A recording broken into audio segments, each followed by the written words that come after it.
नमस्कार, महत्त्वाच्या बातमीपत्रात आपल्या सगळ्यांचं स्वागत। बातमी चांदूर बाजार येथून पाहूया। चांदूर बाजार शहरातील बेलोरा चौकात पोलीस ठाण्याच्या बाजूला अण्णाभाऊ साठे कॉम्प्लेक्सच्या बांधकामामध्ये ठेकेदाराकडून चक्क मातीचा वापर आणि निकृष्ट दर्जाचे सिमेंट, गिट्टी, विटा वापरल्या जात असल्याची माहिती मिळते। बांधकामामध्ये मोठ्या प्रमाणात भ्रष्टाचार झाला असल्याचा आरोप नागरिकांनी केलाय आणि विशेष म्हणजे या कॉम्प्लेक्सच्या कामाला 1.5 वर्षापासून सुरुवात झाली आहे, परंतु अद्यापही संथ गतीने काम आणि तेही माती मिश्रित बांधकाम सुरू असल्याने बांधकाम विभागातील संबंधित अधिकाऱ्यांनी मर्जीतल्या ठेकेदाराला हे काम दिले असल्याची देखील सूत्रांकडून माहिती मिळते।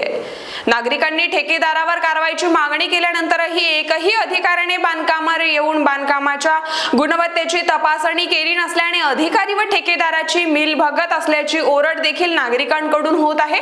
तर ठेकेदारावर लवकरच कारवाई न झाल्यास याबाबत नागरिकांकडून कोणत्याही क्षणी मोठे जन आंदोलन सुरू होण्याची शक्यता वर्तवली जात आहे आणि विशेष म्हणजे काही नागरिकांनी याबाबत आता थेट मुंबई मंत्रालयात तक्रार करण्याची तयारी सुरू केली आहे। त्यामुळे लवकरच हे प्रकरण संबंधित ठेकेदार आणि त्यांना ठेका देणाऱ्या शासकीय अधिकाऱ्यांच्या अंगलट येणाऱ्याचे देखील चित्र इथे पाहायला मिळते।